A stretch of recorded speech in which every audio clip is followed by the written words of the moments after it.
The party was perfect. Pink and lavender balloons floated above the backyard, streamers danced in the breeze, and Lily's laughter echoed over the music.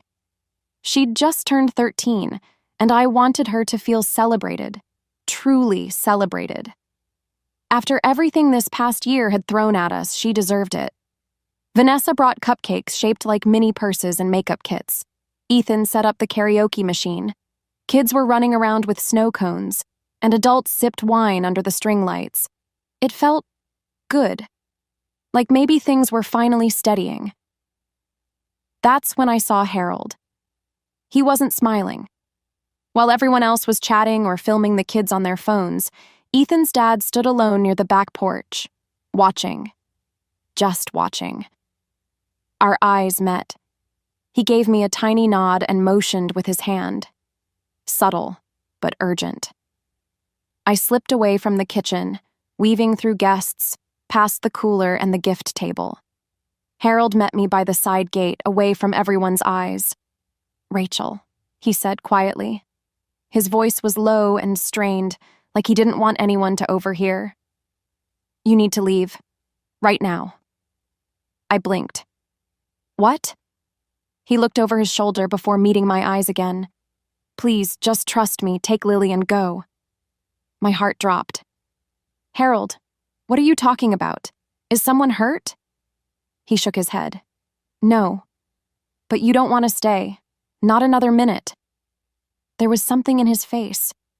Fear, but also certainty. Harold wasn't the dramatic type. He was reserved, sharp, the kind of man who read entire newspapers every morning and never raised his voice.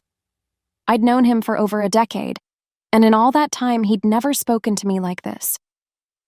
"Is it Ethan?" I asked slowly. He didn't answer, just pressed his lips together and said again, "Please, Rachel. Now."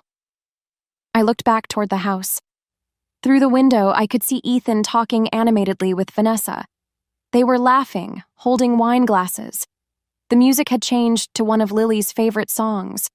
From this distance, it looked like the picture of happiness. But suddenly, my stomach twisted. I didn't understand what was happening, but I knew enough to trust my gut, and Harold's face said enough. "Okay," I whispered. "Let me grab Lily's coat."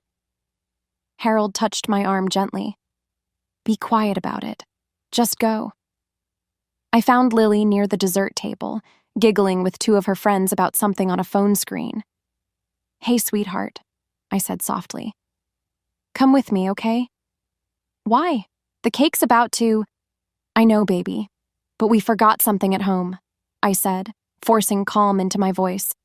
"Just a quick errand. We'll be right back." Lily shrugged.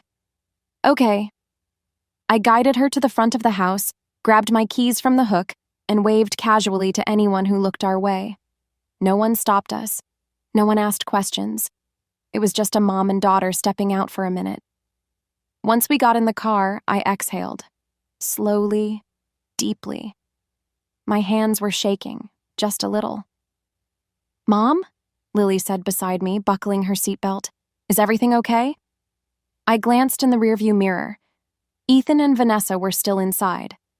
The party rolled on, unaware. "I don't know," I told her honestly.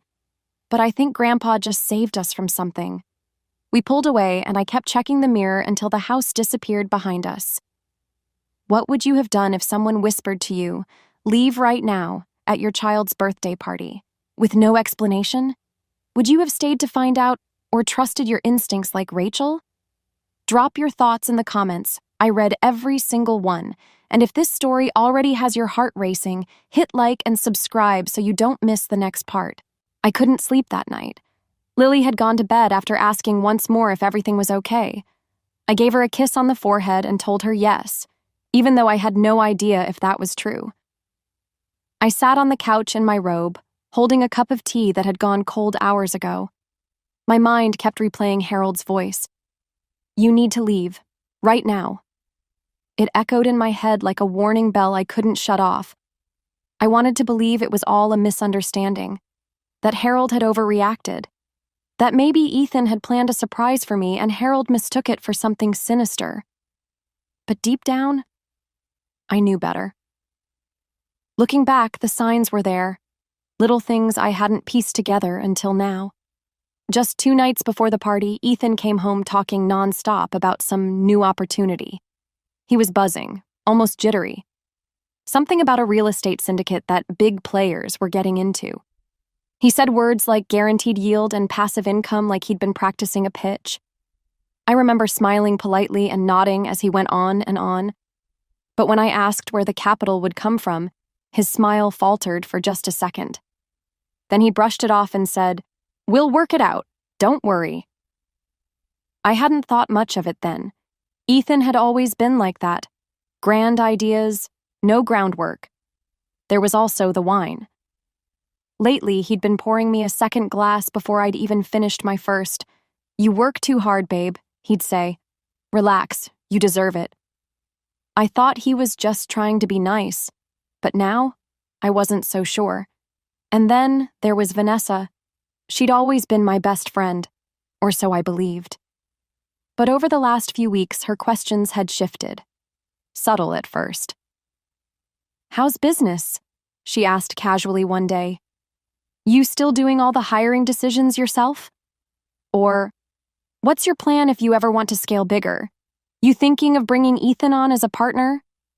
At the time, I thought she was just being nosy. Vanessa always liked to involve herself. But when I think about her at the party, the way she hovered near Ethan, the glances they exchanged when they thought no one was looking, it didn't sit right with me. I had brushed it all off. That was my mistake. Because deep down, I wanted to believe they cared. That Ethan would never cross a line with me. That Vanessa would never steer me into something that wasn't in my best interest. But now, with Harold's warning echoing louder by the minute, I couldn't afford to make that mistake again. The company I built, every late night, every deal, every exhausted morning after pulling an all-nighter on a project, was mine. I started it with nothing but a laptop and a second-hand coffee table. And now it was supporting our home, Lily's school, even Ethan's last failed venture. The idea that someone might try to take that from me, it made my stomach turn. I looked down at my cold tea, set it aside, and reached for my phone. No missed calls from Ethan. No texts asking where I went or if Lily and I got home safely. Not even a, "Thanks for making the party great." That said enough, didn't it? I walked quietly into my home office and opened my laptop. For the first time in a long while, I didn't go to work emails or design drafts. I opened a new folder. I labeled it, "Important." Then I sat there staring at the screen for a moment. Something had changed in me. I didn't have proof yet. I didn't have details. But I had instincts. And for once, I was done ignoring them. The next morning, just after Lily left for school, there was a knock at my front door. I opened it to find Harold standing there, hands in his coat pockets, eyes steady. "Can I come in?" he asked. I nodded and stepped aside. We sat at the kitchen table. I made coffee out of habit, even though neither of us really touched it. The silence between us was thick. I could feel something coming. Something heavy. "I owe you an explanation," Harold finally said. I looked at him and nodded slowly. "Yes, you do." He let out a long breath, then reached into his jacket and pulled out a small notepad, the kind you keep in your pocket. He didn't open it, just held it in one hand while the other tapped it gently. "I wasn't supposed to hear it," he began. "I went to the garage during the party to get more chairs. That's when I heard Ethan and Vanessa." My stomach clenched. What were they talking about? Harold looked me dead in the eye. "You." My heart pounded in my chest, but I didn't interrupt. "They didn't know I was standing by the doorway," he said. "They were talking low, but I heard enough. The plan was to get you relaxed, get a couple of drinks in you, flatter you, make you feel loved and appreciated." I said nothing. My throat was dry. "They said something about timing it right," Harold continued. "That when you were in a soft state, they'd get you to sign a document. Ethan said it was a minor adjustment, just a temporary shift in the company's ownership, so he could use it to leverage something with his real estate group. I stared at the kitchen table, my fingers gripping the edge. He said you wouldn't fight it, Harold said quietly. Not if you felt safe. I swallowed hard. Did he mention the company by name? Harold nodded once. He called it your little empire, said it was time it started working for both of you. My blood ran cold. I had spent the last 6 years building that firm from scratch. I hadn't taken a vacation in 3 of those years. Every inch of success came from my blood, sweat, and nights spent sketching designs until my eyes hurt. And now my husband, had planned to steal it while pretending to toast our daughter's birthday? I pushed my chair back and stood up. I didn't even realize I was shaking. I'm sorry, Rachel, Harold said softly. You don't have to be sorry, I muttered. You warned me. You didn't have to. But you did. He looked down. Ethan's my son, but I saw something in his eyes last night I didn't like. And I've seen men lose themselves chasing shortcuts.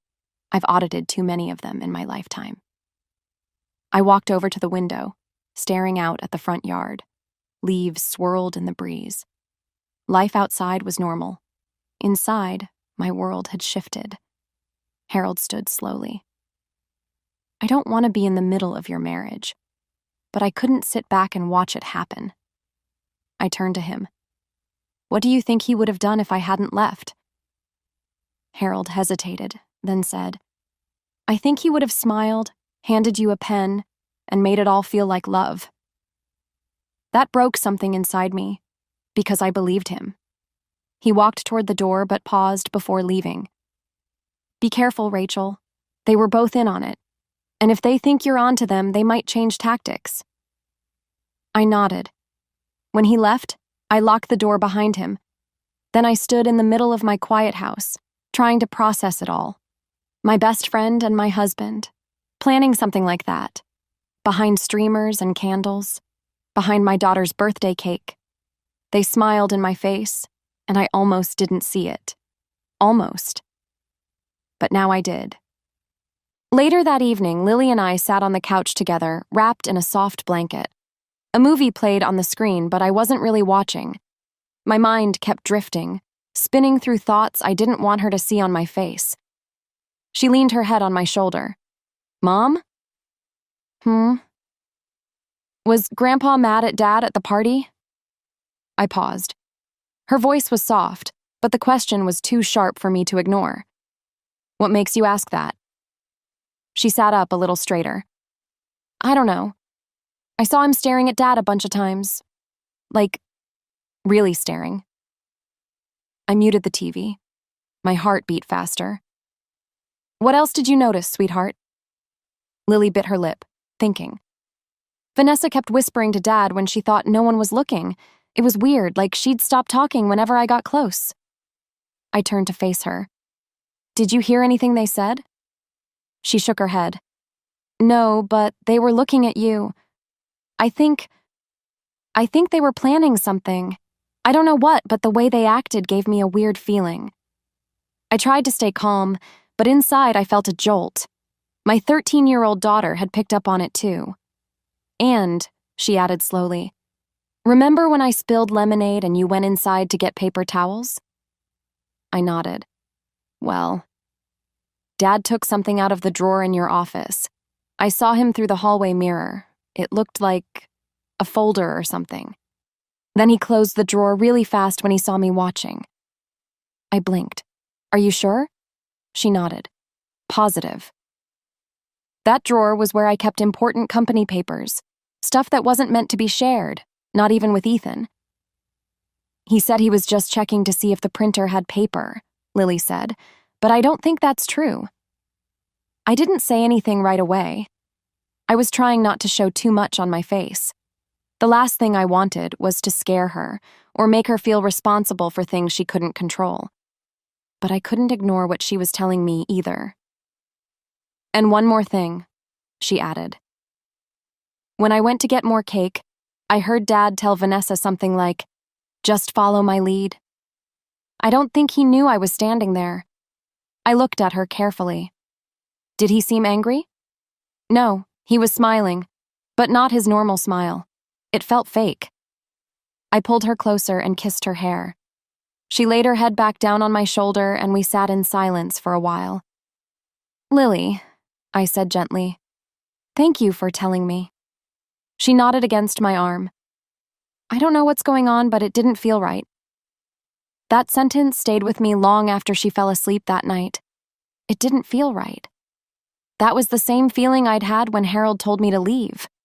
The same feeling I'd pushed down when Ethan poured me another glass of wine. The same feeling I ignored every time Vanessa brought up my company like it was something we could all just brainstorm about over coffee. And now Lily, my bright, sweet, observant daughter, had picked up on it too. I stood in the hallway outside her room for a long time after tucking her in, watching her sleep peacefully, her stuffed animal tucked under one arm. She shouldn't have had to notice any of this. She should have just been enjoying her birthday, blowing out candles, singing karaoke, opening presents, not decoding strange behavior between her father and my best friend. But she noticed, because she's smart, because she sees things, just like Harold does, and because deep down, something about that day had unsettled her too. I walked back to my room and sat on the edge of the bed. I didn't cry, I didn't panic. I just thought, if Lily could see it, if Harold could hear it, and if I could feel it, then it wasn't in my head. This wasn't paranoia. Something real was happening, and I was no longer alone in knowing it. I stayed up that night staring at the ceiling, not out of fear, but out of anger. Not the kind that explodes and shouts. No, the slow, sinking kind that burns quietly in your chest. The kind that simmers when you start replaying every moment you dismissed, every time you forgave something that should have been a red flag. I opened my laptop and typed Ethan Business Ventures into the search bar. Just to see. Just to remember. The list wasn't long, but the damage each one caused felt endless. The Miami condo flip. That was supposed to be our family legacy, remember?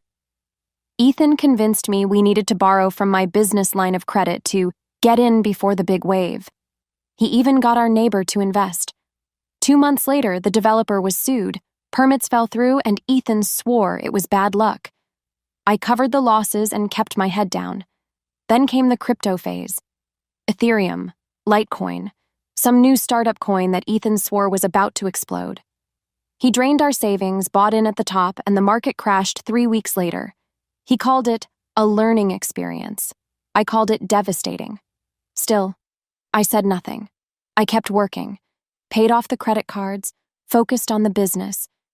Then there was the food truck. That one still made my stomach turn. He wanted to be his own boss. Said it was his passion. I co-signed the loan because he promised me he had a solid partner with restaurant experience. That partner ended up being arrested for skimming cash from another business. The truck was seized, the loan defaulted. My business credit took a hit. And each time, Ethan said the same thing. Just trust me. I did. Until now. Now I was looking at the truth, right there in my memory and on paper. A trail of failure and recklessness. And every single time, I was the one who had to fix it. But this time was different. Because this time, I wasn't just being asked to support his idea. I was being used, targeted. He was going to get me drunk, manipulate me, trick me into handing over shares of the very company I'd built, the only thing that kept this family afloat. And he had help. Vanessa, the one I told everything to, the one who sat on my couch and cried about her failed marriage, the one I trusted with Lily when I needed a break. They knew exactly what they were doing. I opened my business files and double-checked every folder, the contracts, the ownership documents, my registration papers. Everything was still there, untouched. But now I wondered how long it would have stayed that way if I hadn't left the party early. I opened a blank Word document and started writing. Every incident, every suspicious moment, the wine, the rushed conversations, the glances between Ethan and Vanessa. The way they'd tried to keep me just distracted enough to not see it. I called the file Timeline. I listed every failed venture, every loan I covered, every business loss I absorbed. I added the most recent, the real estate syndicate Ethan wouldn't shut up about. I didn't know exactly what his plan was yet, but I knew enough to be prepared. For once, I wasn't going to wait until I was cleaning up the mess. This time, I'd be ready before the damage was done. And as I typed the last note into the document, something shifted inside me. I wasn't scared anymore. I was awake. I never thought I'd be the kind of person who set up a camera in her own office, but there I was, kneeling under my desk, carefully angling a small, motion-activated camera I ordered online the same night I finished my timeline. If Ethan was willing to cross the line, then I needed more than just gut feelings and memories. I needed proof. I started with my email backups.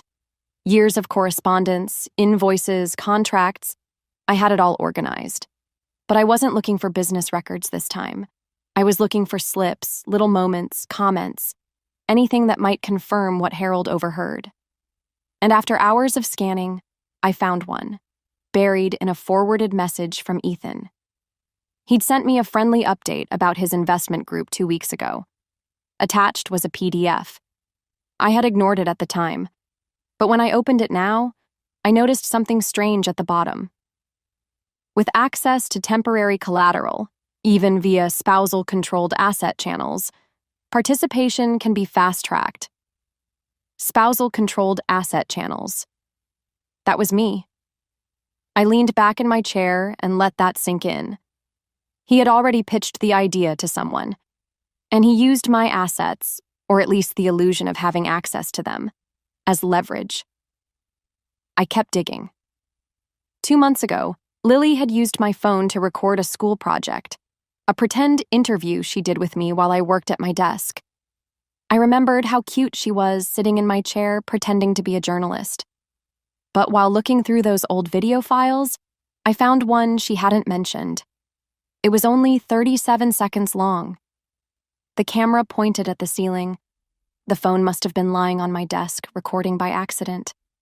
But the voices were clear. Ethan, in a low whisper.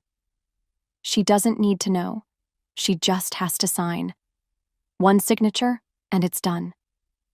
Another voice I recognized. Vanessa. And you're sure she won't read it? Then Ethan again, laughing softly. She never does. That's the beauty of it. My skin went cold. I played it again. I don't know when it was recorded. I don't know how Lily's phone picked it up, but there it was, undeniable. I copied it to my laptop, labeled it Voice Memo 1, and locked it behind a password-protected folder. Next, I checked the drawer in my office where I kept my original company documents. It was always neat and organized down to the last paperclip. But something was off. The folder wasn't in the same position. A few of the plastic sleeves were out of order. The bottom of the drawer had a scratch I hadn't noticed before, as if someone had pulled something out in a rush. Lily's words came back to me. Dad took something out of the drawer. He closed it really fast when he saw me watching. He'd been in here. I sat down and wrote out a checklist. Voice memo, suspicious email attachment altered drawer, unsolicited access to documents. Harold's verbal account, Lily's eyewitness observation. It was coming together. I wasn't trying to destroy anyone. I just wanted the truth in front of me, black and white. No more trusting blindly. No more hoping Ethan would eventually grow up and do right by us. I backed up the files to a USB and slipped it inside a book on my office shelf, a design portfolio no one but me ever opened. Then I told myself the same words I once told a client when she was scared to fire a toxic employee. Being prepared isn't paranoia, it's protection. I was done playing nice. This was no longer about just business or betrayal, it was about protecting myself and Lily from whatever came next. The first thing I noticed that morning was the silence. No birdsong, no footsteps from neighbors heading out for their early walks. Just stillness. It wasn't until I opened the front door, coffee in hand, that I saw it. My car sat a little lower than usual, tilted almost like it was slouching. At first, I thought maybe it was the way it was parked, but something didn't sit right. I walked slowly toward it, dread building with every step. Then I saw it. The front tire on the driver's side was completely flat, not just deflated, slashed. A clean, sharp slice right along the inner edge. And when I checked the back tire, it was the same. I stood there for a long time, just staring. I've had flat tires before, nails in the road, a slow leak.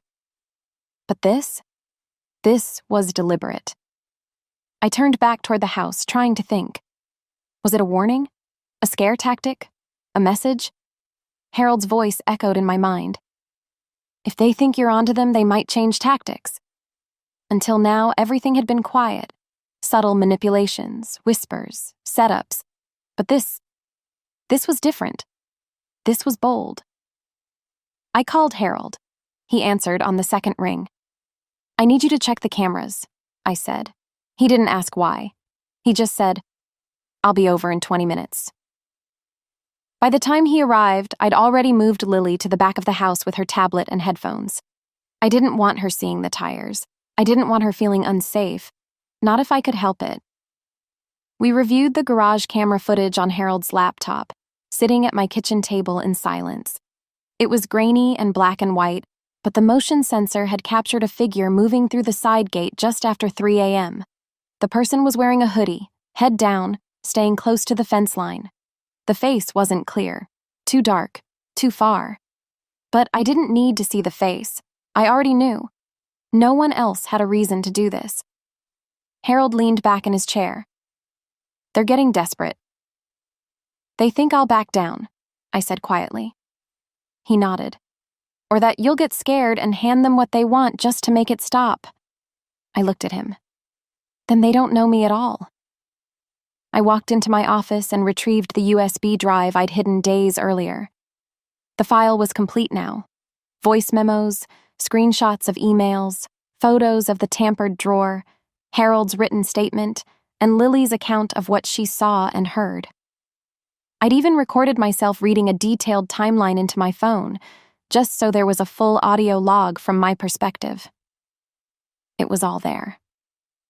I placed the USB into a padded envelope and sealed it. I'm sending this today, I told Harold as I walked back into the kitchen. He didn't ask to whom. He knew. Ethan's former investors, Vanessa's employer, the people they were trying to manipulate behind the scenes, the ones who still thought Ethan was just another charming guy with a pitch deck and a dream. They deserved to know who they were dealing with. I'll drive you to the courier myself, Harold said. Before we left, I peeked into Lily's room. She was still curled up on the bed, her face lit by her tablet screen, humming softly to herself. I smiled and closed the door gently.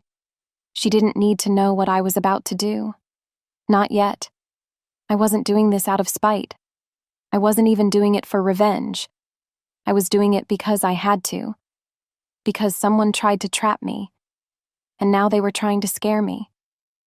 But what they didn't realize was, the more they pushed, the stronger I became. 2 weeks after I mailed the envelope, I got a call from a number I didn't recognize. I almost didn't answer, but something in my gut told me to pick up. Rachel? The voice said, low and cautious. This is Ben Carter. I used to be part of Ethan's Miami project until he vanished with everyone's money. I froze.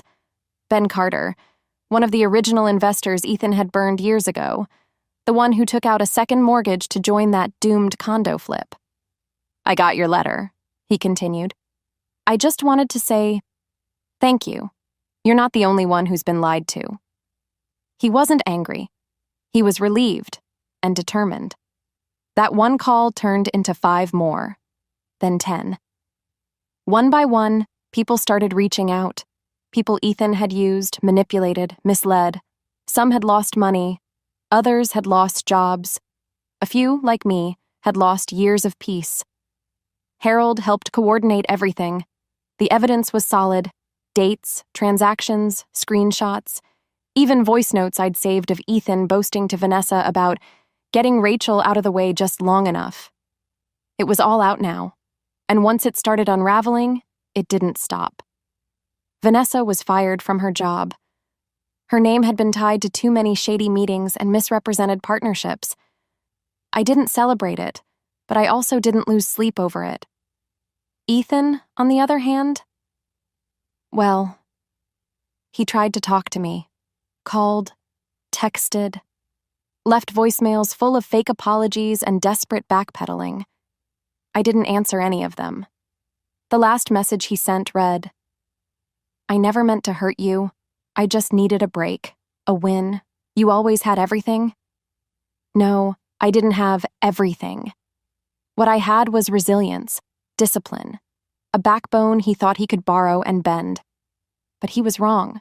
I was done being the backup plan. A week later, I sat with Lily at the kitchen table, helping her with her spelling homework when she looked up and asked, "Is Daddy coming back?" My heart clenched. Not because I missed Ethan, but because I knew she still didn't fully understand what had happened. "No, sweetie," I said softly, brushing her hair back. "Daddy made some really bad choices, and we're safer now." She nodded slowly, then went back to writing. Just like that. Kids are smarter than we give them credit for. After she went to bed, I pulled out the letter, the one I hadn't opened until now. It had come 3 days ago. No return address. Just my name, written in Ethan's messy scrawl. Inside, there was no apology, no explanation, just a check, made out to me, for $150,000, and a single sentence on a torn scrap of paper. "This is all that's left. I'm sorry you saw who I really am." I folded the check and put it away. I didn't cash it. I didn't need his money. The next day, I walked into my office, opened a fresh file, and labeled it "Start Over." But this time, I wasn't doing it because I had to clean up someone else's mess. This time, I was rebuilding for me and for Lily. I called a lawyer, updated the business registration, moved my remaining assets into a protected trust. For the first time in years, I wasn't afraid of who might be smiling beside me while plotting behind my back. I was alone, but I was finally free. And I'd learned something important. When someone tries to take everything from you, it's not always about revenge. Sometimes, it's about remembering who you were before they convinced you that you needed them to survive. I looked in the mirror that night and didn't just see a single mom. I saw a woman who refused to break, even when the people closest to her tried to. And that was the real victory.